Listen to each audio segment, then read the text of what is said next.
Today we're looking at two worlds. When families separate, children can feel like they're living in two worlds. However, this card set's not just for children. It can be for anyone who feels like they're in more than one place, emotionally and/or physically. It's important to think about who you're using these cards with. Why are they here today? Whether you're in a group or on your own, some strong emotions can come up. Each card can mean something completely different from one person to the next, so it's important to give time and space for those emotions. There are some great questions we can ask when using this card set. What cards show what you are looking forward to or hope for in the future? Another one is, do you have a favourite season? What happens in winter that doesn't happen in spring? A great question we like to ask is, when do you feel safe?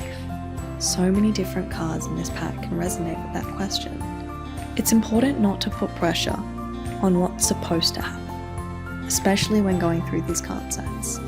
We hope you enjoy the Two Worlds card set as much as we do, whether you use it during the holidays or all throughout the year. Once again, reach out if you've got any questions or need extra tips on how to use the card set.